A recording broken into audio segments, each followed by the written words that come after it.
جو افغانستان کے عوام تک چینل کرنے میں ایک مدد ملے گی. انہوں نے کہا ہے کہ ایک گروپ آف ایکسپرٹس بنایا جائے OIC کا, جو مختلف سروسز کو جو جن کی افغانستان کی عوام کو ضرورت ہے ان کو ایکٹیویٹ کرنے میں مدد ملے. وہاں پہ سوشل اور ہیومینیٹیرین اسسٹنس وہاں پہ پہنچائی جائے, اکنامک اسسٹنس وہاں پہنچائی جائے. تو اس قسم کی جو چیزیں انہوں نے تجویز کی ہیں وہ قابل تعریف ہیں, اور میرا خیال ہے کہ ان سب اس کانفرنس کے ہونے سے پاکستان کا بھی ایک جو رول ہے افغانستان کے حالات کو بہتر بنانے میں وہ زیادہ اجاگر ہوا ہے. اور سب سے بڑی بات یہ ہے کہ افغانستان میں جو حالات ہیں ان کو بہتر بنانے میں, ان کو بہتر کرنے میں بڑی مدد ملے گی. اچھا یہ فرمائیے کہ امداد کا اعلان تو ابھی تک صرف سعودی عرب کی طرف سے آیا ہے, جو باقی ملکوں کی طرف سے مطلب باقی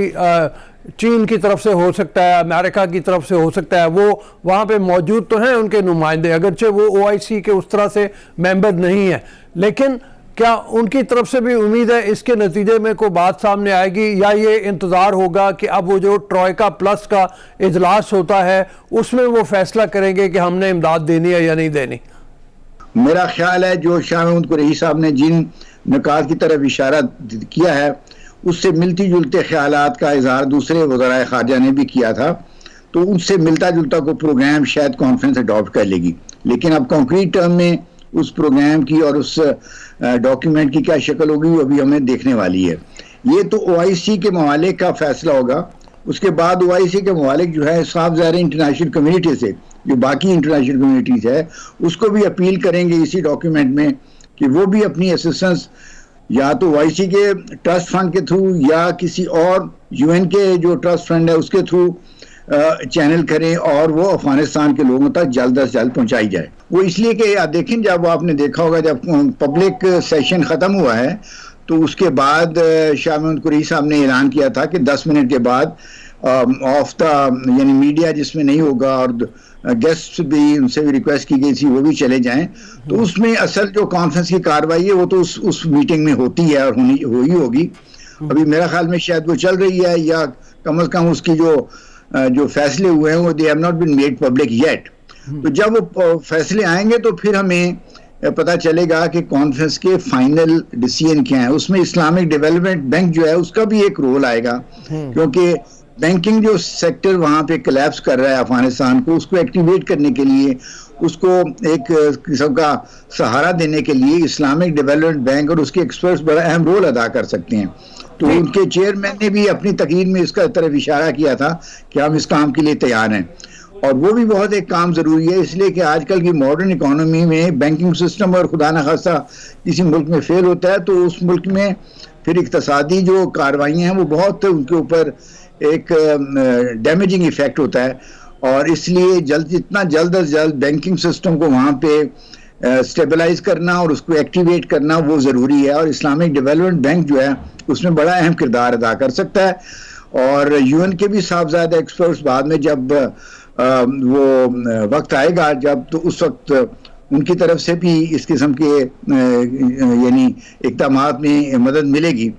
اچھا یہ فرمائیے کہ OIC کو بہت عرصے سے یہ سمجھا جا رہا تھا کہ یہ ایک مردہ گھوڑا ہے, بالکل مردہ ہو چکا ہوا ہے, کوئی اس کی ایکٹیویٹی جب تک کشمیر کا معاملہ ہے یا فلسطین کا معاملہ ہے یا دیگر امہ کے معاملات ہیں, اس کی وجہ یہ تھی کہ آپس کے اختلافات مسلم ممالک کے بہت زیادہ تھے. کیا یہ کانفرنس جو ہے اس کو دوبارہ اس کے تن میں جان ڈالے گی؟ کیا یہ دوبارہ ایکٹیو ہو کے کام کرے گا؟ اور کیا یہ ہم کہیں یہ پیش خیمہ ہو سکتا ہے کہ دیر آیت درست آیت, اب کم از کم ایک ملک کو دیکھ کے یہ صحیح سمت میں جا رہے ہیں؟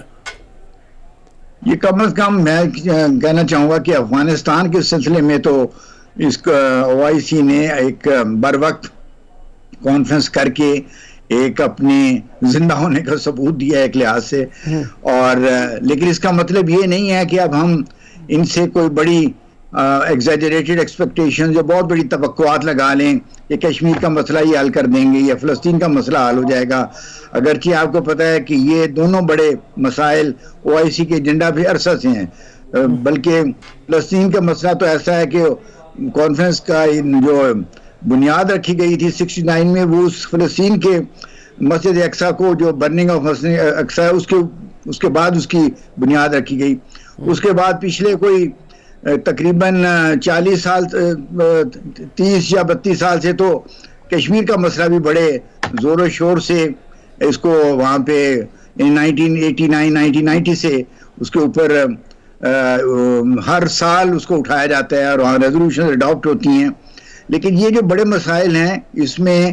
OIC قسم کی جو آرگنائزیشن ہیں یہ بھی ایک رول ادا کرتی ہیں, لیکن اس سے زیادہ جو ہوتا ہے وہ یہ ہے کہ پاور پولیٹکس جو ہے دنیا میں جو طاقت کا توازن ہے اس کی بیسس پہ فیصلے ہوتے ہیں اس بڑے بڑے مسائل پہ. تو ہمیں بہرحال OIC کی مدد درکار رہے گی اور وہ اس کو ہمیں ملتی رہی ہے, وہ بھی ہمارے لیے ضروری ہے. لیکن ہم خالی OIC پہ انحصار کر کے یہ توقع نہیں کر سکتے کہ کشمیر کا مسئلہ حل ہو جائے گا یا فلسطین کا مسئلہ حل ہو جائے گا. اچھا یہ فرمائیے کہ بہت زیادہ توقع جو ایک کی جاتی ہے وہ یہ ہے کہ OIC پریشرائز کر پائے گا امریکہ کو خاص طور پہ کہ 9.5 بلین ڈالر جو انہوں نے فریز کیے ہیں افغانستان کے وہ اس کو واپس ملنا ہے, اور اسی طرح سے دیگر ممالک میں بھی جو ان کے پیسے ہیں کچھ وہ ان کو واپس ملنا ہے. یہ کیا ہڈن کیمرے میں جس وقت آف کیمرہ جب ہوگے اسی وقت سامنے آئے گی بات یہ تو, لیکن کوئی اس کی امید لگتی ہے آپ کو کہ ایسا پریشر ڈال پائیں گے یہ ممالک؟ یہ بہرحال ان کو آواز تو اٹھانی چاہیے اور جو فائنل ڈاکیومنٹ کانفرنس کی ہوگی اس میں ضرور اس کی طرف کوئی نہ کوئی اشارہ ہوگا, لیکن فیصلہ تو امریکہ نے کرنا ہے اور امریکہ جو فیصلہ کرنے کے لیے 3-4 چیزیں دیکھے گا. ایک تو یہ ہے کہ جو طالبان کی گورنمنٹ ہے وہ اپنے پولیٹیکل بیس کو براڈن کرتے ہیں کہ نہیں, یعنی جس کو کہتے ہیں اپنی گورنمنٹ کو انکلوسیو بنائیں گے کہ نہیں بنائیں, نمبر 1. نمبر 2 وہ جو سوشل اور کلچرل پالیسیز ہیں جیسے گرلز ایجوکیشن ہے یا فیمیل رائٹ ٹو ورک ہے, ان کے اوپر وہ کیا پالیسیز اختیار کرتے ہیں. تیسرا یہ ہے کہ مائنورٹیز کی طرف ان کے یعنی جہاں مثلاً شیعہ ہیں وہاں پہ یا اور دوسری مائنورٹیز ایک لحاظ سے ہیں ان کے ساتھ کیا سلوک ہوتا ہے, اور وہ اس کی یہ چیز دیکھی جائے گی. اور پھر آخری جو چیز ہے جس کے اوپر بڑا ہمارا بھی ایک لحاظ سے ایمفیسس ہے کہ افغانستان کی سوائل کو باہر کے کسی ملک میں ٹیررزم کے لیے استعمال نہ کیا جائے. تو یہ ساری چیزیں دیکھ کے میرا خیال میں امریکہ فیصلہ کرے گا. اگر طالبان نے ایسی پالیسیاں بنائیں جس سے یہ نظر آیا کہ وہ ایک صحیح سمت میں چل رہے ہیں امریکہ کے پوائنٹ آف ویو سے, تو پھر یہ توقع کی جا سکتی ہے کہ وہ بھی سٹیپ بائی سٹیپ طریقے سے اس جو ان کا افغانستان کا پیسہ اس کو ریلیز کریں گے. اور اس کے ساتھ ساتھ پھر یہ بھی دیکھنے والی بات ہے کہ کس سٹیج پہ جا کے OIC کے ممالک اور دوسری میجر پاورز افغانستان میں طالبان گورنمنٹ کو ڈی جیورے ریکگنیشن دیتے ہیں, کیونکہ وہ جب تک ریکگنیشن نہ ہو تو یہ افغان جو گورنمنٹ ہے یہ کسی انٹرنیشنل فورم میں افغانستان کی نمائندگی نہیں کر سکے گی. جیسے اب UN میں ہے, پچھلے سال میں جو یہ ابھی جو سیشن گزرا ہے UN جنرل اسمبلی کا اس میں وہ ان کو افغانستان کی سیٹ نہیں دی گئی. اسی طرح میرا خیال میں OIC میں بھی جو بیٹھے ہیں تو وہ باقاعدہ انہوں نے افغانستان کی سیٹ جہاں تک میں دیکھ سکا ہوں وہ انہوں نے نہیں سنبھالی ہوئی تھی. تو اس لیے وہ بھی ضروری ہے اور وہ بھی کنڈیشن بیسڈ ہوگی. اس میں طالبان سے کیا جائے گا کہ اپنی پالیسیز کو ماڈریشن کی طرف لے جائیں, اپنی گورنمنٹ کو بیس کو پولیٹیکل بیس کو براڈن کریں. اور تیسرا ٹیررزم کا کوئی خطرہ یہ نہ ہو کہ ان کی سوائل استعمال ہوگی فار ٹیررزم ابراڈ یا پاکستان یا کسی اور ملک میں. تو یہ تینوں چیزیں میرا خیال میں انڈیکیٹرز ہوں گے جن کی بیسس پہ پھر کوئی پروسیس آ سکے گا یا یہ پیش رفت ہو سکے گی کہ افغانستان کی اس موجودہ گورنمنٹ کو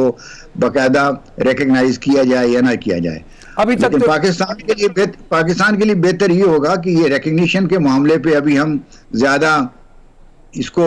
ایکٹیو ہونے کی ہمیں کوئی فیصلہ دوسروں سے آگے بڑھ کے کرنے کی ضرورت نہیں ہے. ہمیں کم از کم اس وقت کرنا چاہیے جب OIC کے سب ممالک ایک سمت میں جانے کے تیار ہوں تو پھر اس وقت ہم بھی ان کے ساتھ شامل ہوں. آپ نے بالکل صحیح کہا, مطلب ابھی ریکگنیشن والی کوئی ایسی بات بھی نہیں ہوئی. اور دوسری بات یہ کہ ترکی کے جو وزیر خارجہ ہیں ان کی تقریر میں بھی افغان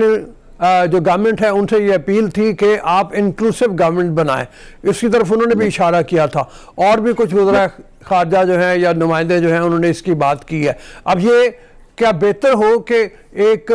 ایسی کمیٹی فارم کر لی جائے جس میں OIC کے کچھ ممبرز ہوں اور کچھ افغان نمائندے ہوں اور ان کے ڈائلاگ ہوں آپس میں اور وہ ان کو قائل کریں, چونکہ ابھی تک تو لگتا ہے کہ جیسے افغان طالبان بھی قائل نہیں ہے اس بات کے کہ وہ اپنی گورنمنٹ کو انکلوسیو بنائیں.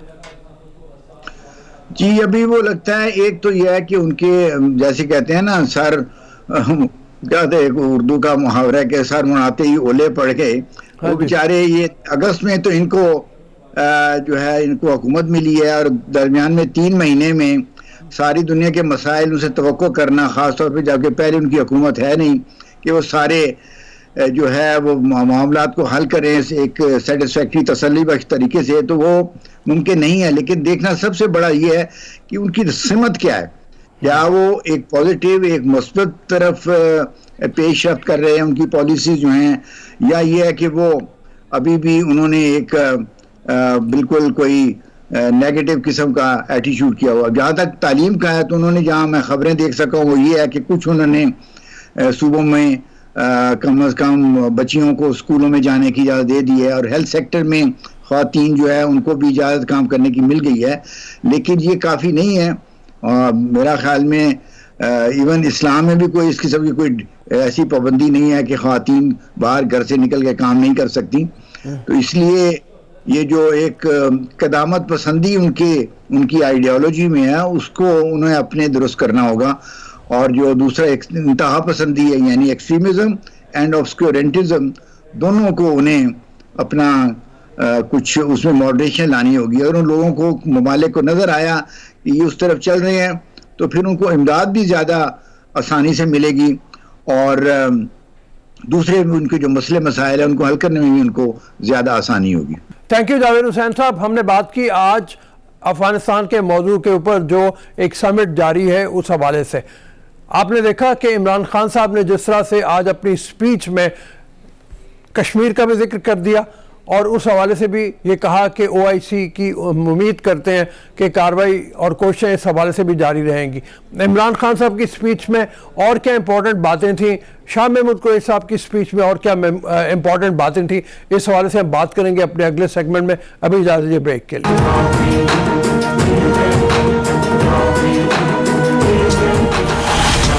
Welcome to the show. After the break ہماری گفتگو جاری ہے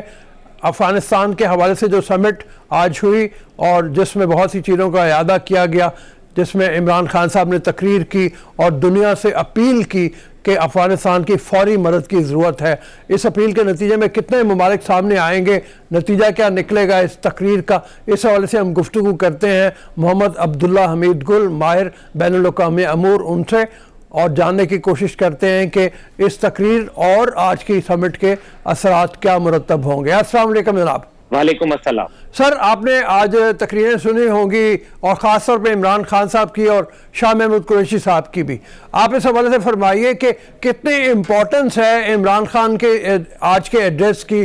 جو خاص طور پہ انہوں نے افغانستان کا المیہ اجاگر کرنے کی کوشش کی, اس کے بارے میں بتایا کہ یہ بہت بڑا المیہ بن سکتا ہے اگر فوری طور پہ مدد نہ کی. اس کا کتنا اثر ہوگا اس اپیل کا, اور پھر شاہ محمود قریشی صاحب نے جو 3-4 پوائنٹ ایجنڈا دیا ہے جس کے اوپر کام کیا جائے تو وہ کہتے ہیں کہ بہتری ہو سکتی ہے, لیکن ٹاپ پرائرٹی یہی ہے کہ افغانستان کی مالی امداد کی جائے. اس بارے میں فرمائیے ذرا. بسم اللہ الرحمن الرحیم. بہت شکریہ آپ کا. دیکھیں, سب سے بڑی بات یہ ہے کہ یہ پاکستانی قوم کو بھی مبارک ہو, حکومت پاکستان بھی مبارکباد کی مستحق ہے کہ ایک اتنے طویل عرصے کے بعد اسلامی دنیا کا اکٹھ ہوا, اسلام آباد کے اندر ہوا, اور یہ اعزاز اس وقت کی حکومت اور میرے خیال میں جو بھی ہمارے اس ٹائم پہ پاکستان کے امپورٹنٹ لوگ ہیں ان کو یہ جاتا ہے. دیر از نو ڈاؤٹ اباؤٹ اٹ. اور دوسری بات یہ ہے کہ یہ کس معاملے کے اوپر کیا گیا, ایک ایسا انسانی المیہ جو آپ کے پڑوس میں پیش آ رہا ہے اور جو اب پچھلے 4 دہائیوں سے مستقل جنگ کے اندر جھونکا گیا تھا, 2 سپر پاوروں کے اندر پیسا گیا تھا, اور نتیجتاً جو ہے وہ پاکستان کی 2642 کلومیٹر جو لمبی سرحد افغانستان کے ساتھ ملتی ہے, اس سے پاکستان کو شدید مالی بھی تکلیف آئی اور انسانی صورت کے اندر بھی ہمیں اپنی جانوں کا ضیاع ہوا, اور ہمیں ایک دہشت گردی کی جنگ سے بھی نپٹنا ہوا. یہ تمام چیزیں جو تھیں یہ پاکستان کے لیے بہت مشکل تھیں, اور ظاہر ہے ان کی موجودگی کے اندر ہم نے یہ بھی دیکھا کہ 40 لاکھ کے قریب لوگوں کو پاکستان کی دھرتی کے اوپر جو ہے وہ جگہ دی گئی، ریفیوج دیا گیا، جن کو ہم مہاجرین کہتے ہیں۔ دنیا میں کسی ملک نے ایسا کردار نہیں ادا کیا جو پاکستان نے کیا۔ افغانستان کے حوالے سے جب وہاں روس تھا تب بھی پاکستان کا کردار تھا، جب افغانستان کے اندر امریکہ آیا تو بھی پاکستان نے ایک بہترین کردار ادا کیا، اور اس کے بعد اب جو ہے وہ مغرب کو اس کی کوتاہیوں کے اوپر پاکستان بہت طریقے سے بتا رہا ہے کہ آپ یہ جو کام کرنے چلے ہیں، جو آپ نے 9.5 بلین ڈالر افغانستان کے فریز کر دیے ہیں، جو کسی طالبان حکومت کے نہیں ہیں، جو کسی افغان حکومت کے نہیں ہیں، بلکہ وہ عوام افغانستان کے امانت ہے، جو کہ آپ نے ان کو ضبط کر کے رکھ لیا صرف اس وجہ سے کہ آپ کی اپنی انا کی تسلی اور تشفی کے لیے آپ جو ہے وہ یہ چاہتے ہیں کہ آپ کو جو ایک ہزیمت آمیز شکست ہوئی افغانستان میں، اب اس کا ملبہ جو ہے وہ افغان قوم اور پاکستان کے سر کے اوپر جو ہے وہ کسی طریقے سے تھوپ دیا جائے۔ آپ کو یاد ہے کہ مغربی میڈیا نے بہت 15 اگست کے بعد جس انداز میں پاکستان کو جو ہے وہ ٹارگٹ کرنا شروع کیا، میں سمجھتا ہوں کہ اس کے اندر ہماری حکومت نے ان کو جواب دینا ضروری تھا، اور OIC کا یہ غیر معمولی اجلاس پاکستان کی کہنے کے اوپر بلانا اور پاکستان کے اندر منعقد ہونا بذات خود بہت بڑی کامیابی ہے، اور اس کامیابی کا آغاز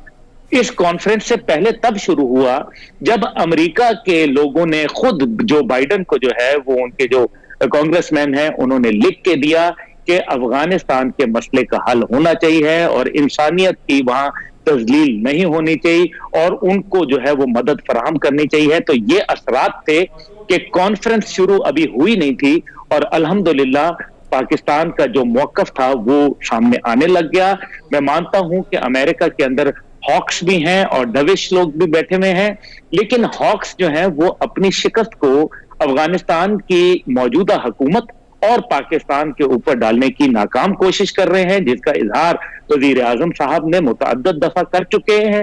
اور شاہ محمود قریشی صاحب بھی اس کا اظہار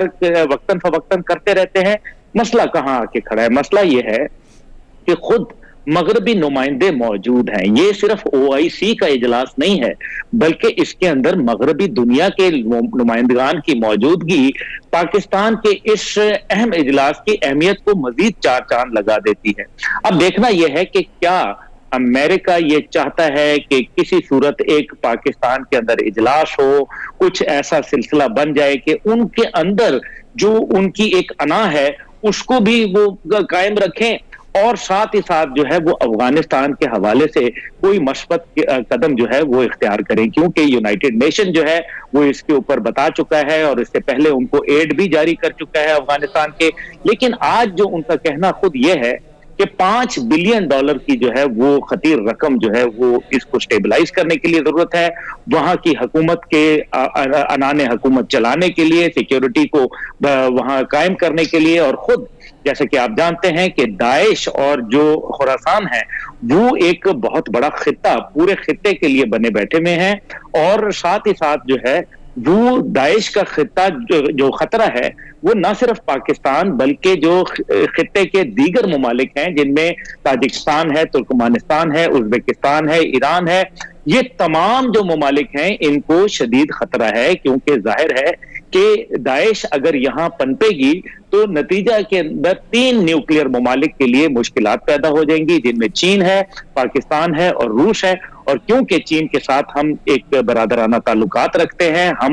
پریزیڈنٹ شی جن پنگ نے جس طرح سے کہا کہ ہم اب آہنی بھائی ہیں، یعنی کہ آئرن بردرز ہیں، اور آئرن بردرز کے ہوتے ہوئے ہمیں وسطی ایشیا تک ایکسس ضروری ہے، اور اس کے لیے ضروری ہے کہ افغانستان پہلے پرامن ہو، اور یہی خواب جو ہے میرے خیال میں وزیر اعظم صاحب نے اپنی تقریر میں اس کا اظہار کیا،